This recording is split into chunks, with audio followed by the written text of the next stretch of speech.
and Sam will be talking about quantum biology. On Fridays, there is no lunchtime talk, but there are two talks I would like to announce. At 10 a.m., John Warhol will be giving an informal talk here at the center. We'll have coffee, but we won't have any bagel or anything like that. It's going to be maybe a bit less than 1 hour talk, followed by an informal quick Q&A. He's coming for the conference over the weekend. At 3:30 on the 10th floor, Jeff Barrett from Irvine will be talking about algorithmic complexity. This talk is organized by David here. You're all invited to come to this talk, John in the morning, and John Warhol and Jeff Barrett at 3:30 the afternoon. Over the weekend next week, we have the conference, Evidence-Based Medicine Reconsidered. The program is online. Please register if you plan to be coming to that conference. And the last talk of the semester will be given on April 8th at noon, as usual, on Tuesday, by Clark Glimmour, our colleagues from Carnegie Mellon University, who will be talking about Hans Reichenbach's direction of time, conjunctive forks, the principle of common cause, and maybe some more. That's some other uncommitted title that is actually a lot of things open. All right, that's it for the final announcement of the semester. Today, it's my pleasure to introduce Mahdi Khalili, who's been a Center Fellow this semester. It's been really wonderful to have him with us. If you want to know more about Mahdi, I should mention that you can see a 5-minute follow on YouTube on the center page that we released yesterday, and you can have a look at it. If you're also interested in the talk that Andrea gave on Tuesday, we also released Andrea's video recently. So it's on the center's YouTube page. Mahdi is a postdoctoral researcher at the University of Bern, who is working on causal realism. He was a postdoctoral fellow at the University of Graz at the same time as the Institute for Research in Fundamental Sciences in Tehran, where he was working on qubit. He has published widely in general philosophy of science on issues related to entity realism, in EGPS, European Journal of Philosophy of Science, in philosophy of science, in perspectives on science as well, and just had a paper accepted on top. I don't quite know what the topic is, but just had a paper recently accepted. He works in, as you can see, on general issues in the philosophy of science. He has also done some work on AI and published a topic related to AI. And Mahdi today is going to be talking about Ramsey meets Ptolemy, theory change, realism, and perspectivism. The floor is yours. I would like to thank Edward, Dayan, Sam, Chantel, and other those at the center for this atmosphere that we experienced in recent months. It was wonderful. And you have the title of the presentation is Ramsey meets Ptolemy. I should be clear that it's not about time traveling or about anything about theology.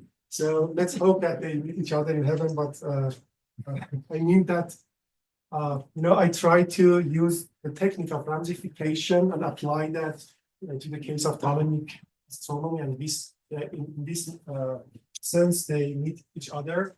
And at the end of my talk, I will draw some lessons about theory change, realism, and perspectives.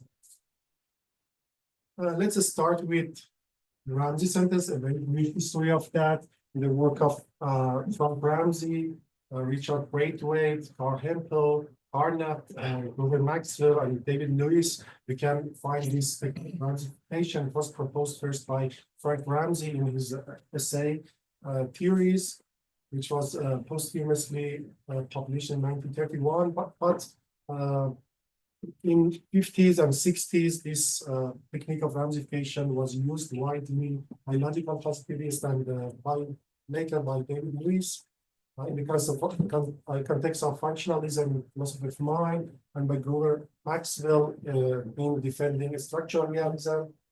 But for now, we should know these two definitions. The first one, the Ramsey-sentence. Ramsey-sentence is defined as an existential sentence that is equivalent to a scientific theory. And Ramseyfication is the procedure of writing down that Ramsey-sentence. So these are two concepts that I will use in my presentation. And in my own work, I try to address the problem of theory change. This problem is about this question: how abundant theoretical terms or abundant discarded theories have been successful in the explanation and prediction of scientific phenomena. So the main focus of mine is the problem of theory change, indeed, and it's different from other uses of Ramsey-fication, because Ramsey-fication has been used differently in different contexts. It's like a tool that can be used differently. I try to use it in this context, and I have two aims. First is to employ Ramsey-sentence in a way that aligns with my previous work on perspectivism and entity realism. So I try to suggest an interpretation of Ramsey-fication. And my second aim is to study the case of Ptolemaic model. You know, this case has been examined just recently by Carnap, Diaz, and Recio. I know that Diaz is the colleague of Carl in Barcelona, and they have raised this. They have discussed this case because traditionally this case is understood as a case that should not be taken seriously in the debate for scientific realism. They convincingly show that Ptolemaic model is mature, is a piece of mature science, and it should be taken seriously. And they also convincingly argue against retentionism in the sense that, in theory change, working posits of past theories are not preserved in later theories. So in my case, I will show that epicycle is really a working posit, but it's not preserved in later theories. So I agree with both claims, but I try to show that successful predictions and explanations of the Ptolemaic model still hinge on its truthful content. But I focus on just the explanation of the Ptolemaic model about the position of outer planets. Just I focus on this part of that model. So my plan is to begin with reviewing the structural realist use of Ramsey-fication, and then to introduce my own approach to Ramsey-fication in contrast with their view, and then I will study the case of Ptolemaic astronomy, and at the end I draw my lessons regarding theory change, perspectivism, and realism. Rudolf and Maxwell, as far as I know, he coined the term structural realism. And there's an interesting story about interesting history of the use of Ramsey-sentences in the history of philosophy of science. It was first proposed by Ramsey, and it was reinvented by Carnap, and then Rudolf Maxwell criticized Carnap that this approach will lead to a kind of structural realism because Carnap himself thought that by using Ramsey-sentences, it can be neutral in the debate between realist and instrumentalist. But Rudolf Maxwell showed that the result of using Ramsey-fication in the context of Carnap's understanding of theories leads to structural realism. About the process of writing down the Ramsey sentence is in this way, because in the context of structural realist and logical positivists, they do not like theoretical terms and they want to get rid of these terms, and so the process is helps them to remove theoretical terms. And in this sentence we have the theory. This is our theory with theoretical terms T1 to Tn, and we have observational terms O1 to On. So theoretical terms are like neutrons, protons, and so on. And observable terms are those that refer to observable objects like tables, chairs, and other things that are observable. So by removing theoretical terms and using variables instead, and using existential quantifier before the sentence, we can have this sentence, which is a Ramsey-sentence of the original theory. So the the main point is that by removing theoretical terms, we can focus on the relation between different observational and theoretical terms instead of going into the details of intrinsic properties of theoretical terms and unobservable entities. We should just study the relation between these terms or observational terms and variables that we employ in the Ramsey-sentence.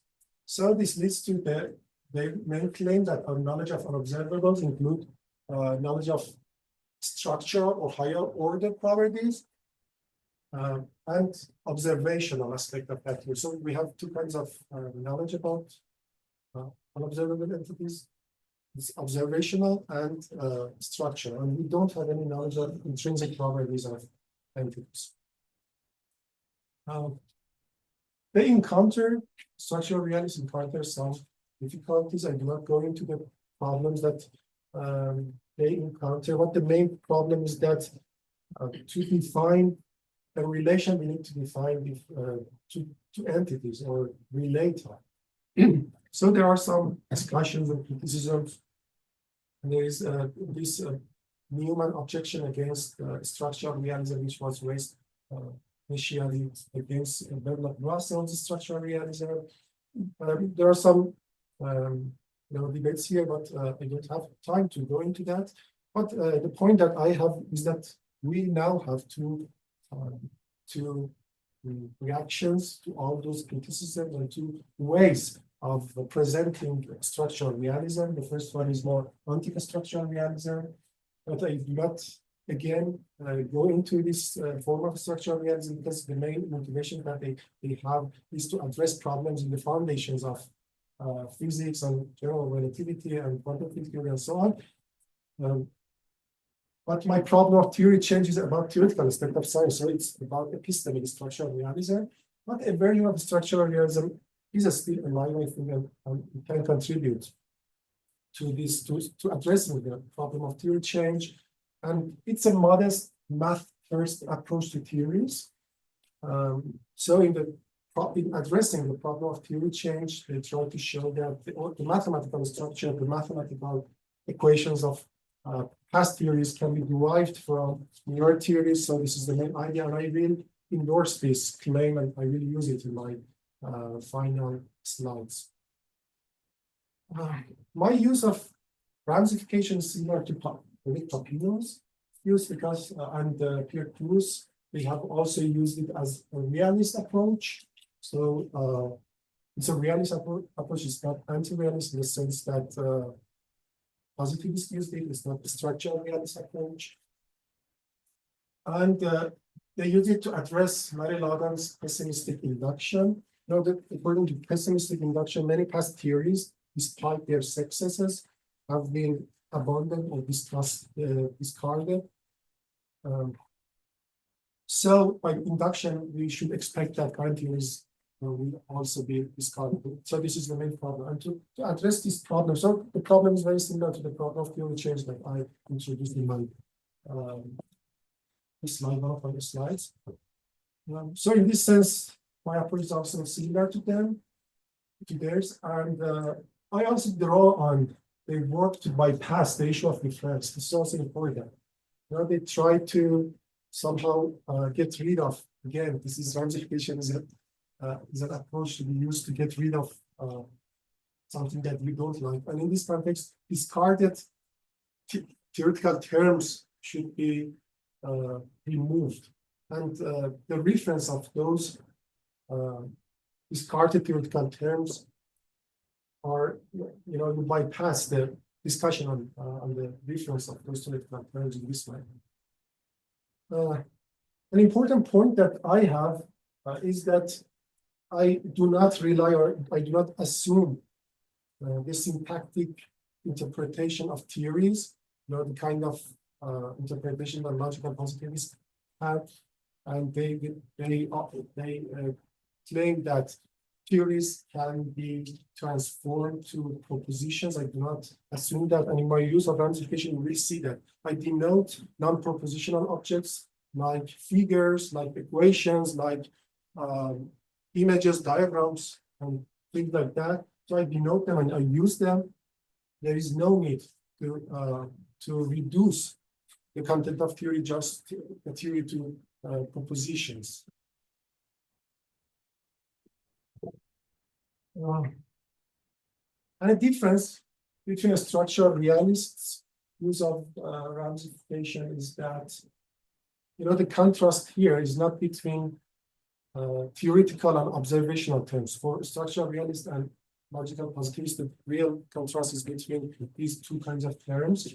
But here I follow David Lewis. And for Lewis, the contrast is between old terms and new terms. So the main idea is very simple. When you, for the first time, want to learn a theory, you find some new terms in that theory, and that they are theoretical terms of that theory. And other terms that you knew before becoming familiar with the theory are old terms, or they can be understood independently.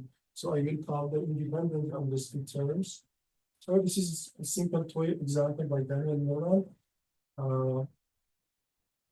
Suppose that for the first time you encounter this very simple toy, a theory about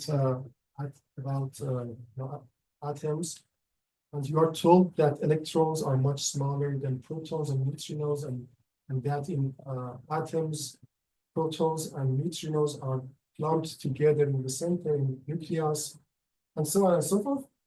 The point is that all new terms that are new for you when you encounter this theory will be removed, and instead variables are used. And there is kind of functionalist spirit in this way, because you want to see the function of each theoretical terms by removing them. Because usually when we teach theories, we try to know intrinsic values of entities that the theoretical terms of theories refer to. And this is misleading according to this functionalist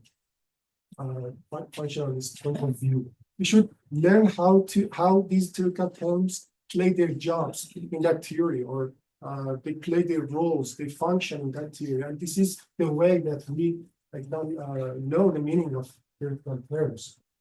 So this is not an approach to get rid of theoretical terms and instead use structures, but to get rid of discarded or theoretical terms. Instead, see how they play their roles, play their job in the field. So Ramsey-sentence is constructed in this way for the theory T. We have variable x1 to xn, and I1 to IM are independently understood terms. We do not need to know that theory to define them. And instead of those new terms or neutral terms, we use variables. And according to David Lewis, when we have real entities out there in reality that can realize these variables, realize this Ramsey-sentence, then we can claim that the existential sentence of that Ramsey-sentence is correct, is true. And in this case, those theoretical terms really denote something in reality. And near realization is also, but the point is that the entities that we have should be unique, should uniquely correspond with the variables that we have in that theory. So in my case study, I will focus not on the Ramsey-sentence of the whole theory, I do not need it, but just Ramsey-sentence of discarded theoretical terms that are problematic in the problem of theory change. And in particular, we can write a Ramsey-sentence for one theoretical term. So we just need one variable, but these are different properties or core descriptions of the theoretical term. And we use existential quantifiers and variables instead. And then we have a Ramsey-sentence. It's just one variable, but we might use other variables too. Because, for example, in writing Ramsey-sentence of epicycle, we might need to denote another theoretical term like different, which is now discarded, and then in that case we also use another variable. So this is my use of Ramsey-sentences in this case. And now the case of Ptolemaic astronomy. I said that this case is important in the case that it has not been addressed in the debate of realism. And it's really successful in predicting the position of planets and in many different aspects that it has. And it has been used by anti-realists, for example, that Ray as paradigm example. It can be defended just from the point of view of anti-realism. But I will try to show that it's not that problematic, such problematic that they say. We can account for the prediction of the position of outer planets, in my case study, from later perspective of Kepler's model. So we can try to show the truthful content of Ptolemaic astronomy from the perspective of Kepler's model by using this Ramsey-sentence approach. So that's the main idea. About the position of outer planets, and outer planets are Mars, Jupiter, and Saturn in that context. And about the Ptolemaic model, I very briefly explain it. According to Ptolemaic model, all celestial objects, means stars, moons, sun, and planets, orbit the Earth. So, for example, here this is the outer planet, and Earth is the center of the universe. And they orbit the Earth, and Earth is located at the center of the universe. So here is the center of the universe, but it's not center of circle. I will explain it. Earth is located at the center of the universe, but this planet has an epicycle. This is the epicycle of the planet, the smaller circle. And it orbits around point C. So here with the pointer of mouse, I show it. I think it's easier for me. Orbiting around point C. So this is the outer planet. It orbits like this. In the center of the different. So this is different. The bigger circle. And this point C. Orbits around point, the planet orbits around point C, and point C orbits around this point, the circle of the different, which is called eccentric point. So the center of different is the eccentric point, and the Earth is located at the center of the universe. So there is a difference between the center of the different and the center of the universe in this model. Another concept that is important is this equant point, and whose distance from point X. So Ex equals XO. So the distance from F to eccentric point is similar to this point. And if the observer would be located at the equant point, so it's here, observer is here, sees the movement of point C in a uniform way. So Ptolemy tried to keep the motion of planet both uniform and circular because they had some problems. If they locate the observer at Earth, they see two kinds of movement, one of the retrograde movement, and they try to solve it with epicycle. And another thing is that point C doesn't move constantly, uniformly. So they try to use this technique to show that, it's still uniform, but from the point of view of equant, but unfortunately we are on Earth, not on equant, and we don't see it's uniform. So my main point here, my main analysis in this slide is to show that when we see from the point of view of Kepler's model, we can reconstruct this successful predictions and successful explanation of position of outer planets, step by step. And in this way, at the end, we can have the truthful content of Ptolemaic astronomy. So at the end, we can show that the successful predictions of the outer planets by Ptolemaic astronomy rest on its truthful content. So I start with Kepler's model. This is Kepler's model. the observer on the Earth is the planet in the direction of vector minus r lowercase plus r uppercase. And you know, this is exactly Kepler's model, but because the eccentricity is the factor that shows to what extent the an ellipse is really is elongated.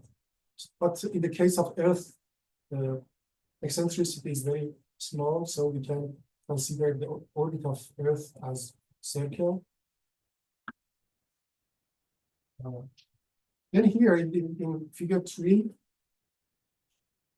we change the reference just from the point of view of Sun to the point of view of Earth. So still we see outer planet in the direction minus r plus r, minus r lowercase plus r uppercase. Another step is to change minus r lowercase plus r, so this, to plus r minus r, plus r uppercase minus r lowercase. And because of the commutativity of vector addition, this is also valid mathematically. And if you know, you just change the effect of them. When someone moves in this direction and you know, your head is moving like this, you can attribute this movement to that object. So it moves like this. This is just this change of effect that he makes. And now it can be demonstrated that if we approximate the elliptical orbit of the planet, the first order of eccentricity, it means that if we remove all over 2, over 3, all of them from the equations that we have. So if we write the equation of ellipse, and from that equation, we can derive the equation of this model, which is a Ptolemaic model. That's enough that we use some techniques of approximations.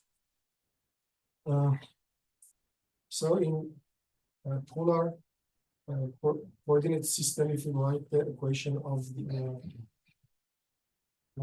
an ellipse, it's like this.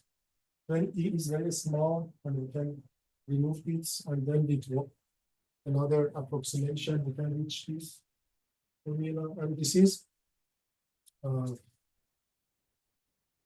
approximately equal to the equation of a circle whose radius is A. So this is now this equation, the initial one was the equation of here, ellipse in this model, and with some approximation, we constructed this equation of this circle. We can show that they are approximately very similar to each other. And so, but the first equation is the equation of an ellipse, and the second one is approximately equal to the equation of a circle. So this circle, whose radius is A and whose center is shifted to this point. So it's shifted.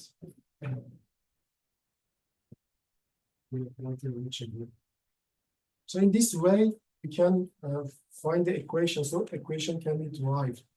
And then there is kind of numerical agreement between the terms too. So these are eccentricity of elliptical orbit of Saturn, Jupiter, and Mars, and we are in agreement with some other values in astronomy. So this is not, I think, very special thing. I try to write a Ramsey-sentence here. So, but writing these equations and see the similarities helps us to write the Ramsey-sentence and to see what's the truthful content of that theory that helps us to have good, successful predictions. So I write the Ramsey-sentence of epicycle. So this circle here, or this one. And there is an x such that x is circle whose radius is equal to r. lowercase. The center of x moves around the circle y. You know, x and y are so in this picture they are excited and different. So I'm just writing the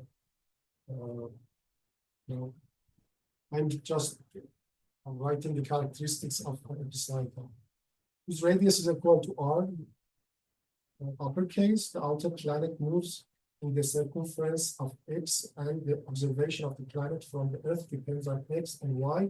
And the planet is observed according to the vector r uppercase minus r lowercase.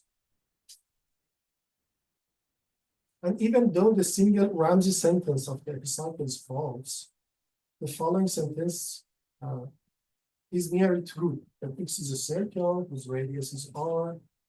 Observation of the planet from the Earth depends on x and y, and the planet is observed according to the vector r uppercase minus r lowercase. And as you see, I denote figures, mathematical equations, vectors, and all of them are non-observational objects, and I denote them in my Ramsey sentence. And this is true. This Ramsey sentence is true. The actual orbit of the Earth is a circle whose radius is r. The observation of the planet from the Earth depends on the actual orbit of the Earth, the actual orbit of the outer planet. And the outer planet is observed according to the vector r uppercase minus r lowercase. So this is my basis study, and I think now I want to generalize this approach that I had in addressing this case. So the main idea is that the truthful content of past theories can be reconstructed in this process of ramification. But when we study them from the perspective of a linked theory. So by generalizing this Ramsey-sentence approach, I propose this statement, this restatement strategy, this restatement approach, everything. The truthful content of a past theory can be restated from the perspective of a later or current scientific theory or scientific knowledge, which then enable us to account for the successes of the predecessor. This approach is carried out by this technique of Ramsey-fication. And I try to show that, this is I have a bigger project in the realism debate, and this is a part of that. So one of my papers is defending entity realism, this one, and another one defend perspectivism, and in another paper I try to show that these are compatible and complementary.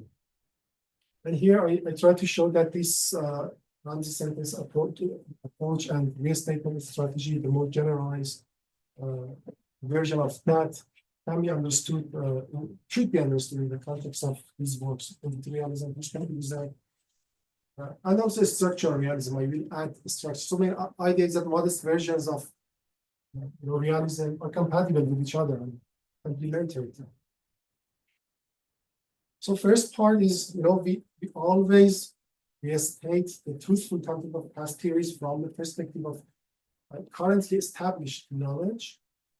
So in this regard, I agree with Karl Hofer and the paper that we just recently discussed that we should be realist about established knowledge that we have now. And in this paper of mine, I have argued that if we have robust evidence and no alternative hypothesis can be conceived, and there is a kind of causally warranted relation between empirical evidence that we have and this hypothesis, or hypothetical entity. We should be realist about them. So we should be realist about electrons, atoms, and I would think that also about forces, gravitational waves, and some other.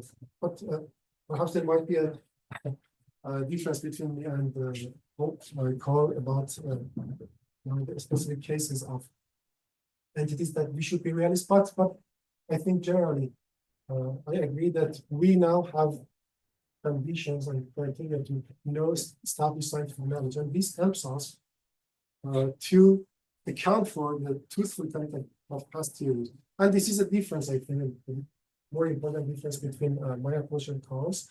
because he's unrealistic about science of what sciences this kind of theories. But I try to show that from our current established scientific knowledge, we can account for the truthful content of past theories. And in this way of ramification, we can find some truthful content in them. So the main difference is exactly this restatement strategy that I suggested and ramification that I use. And I think my approach is selective realism at the end, because according to selective realism, certain aspects of past theories account for these successors. So I agree, but my version of realism is not intentionist. So I do not think that working posits of past theories should be preserved in later theories. So in my case, epicycle was not preserved in Kepler's model or Copernicus or other theories. We are not preserved in this sense. And there are other cases studies. For example, Chang has studied the case of Khalili, and he also shows that even if this notion is really a contributing posit in the context of Khalili theory, this was not preserved in later theories. So by different kind of selective realism without retentions and perspectivism.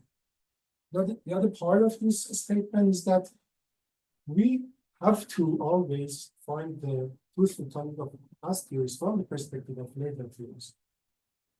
And what is perspectives? So I refer to science definition, different assumptions, methods, instruments, experimental arrangements, concepts, categories, representations. They build a perspective that we have. But in Sandy's work, she has focused on synchronic perspectives mostly. But here, I mean, a kind of historical perspectivism that we had in the history of science, a kind of diachronic perspectivism. But still in different periods of time, we have different assumptions, methods, instruments, arrangements. In this regard, I think one of years, Ptolemaic perspectivism are compatible with my restatement strategy. According to Ryan theory, current perspectives are not ultimate, but they are broader than past ones, in the sense that the specific contingencies that sustain the earlier perspective became evident only from the vantage point of later perspective. So we can understand the limitations and also, I would say, the truthful content of past theories only from later theories. And in Ptolemaic work, she endorses Philip Kitcher's distinction between working and ideal posits of past theories.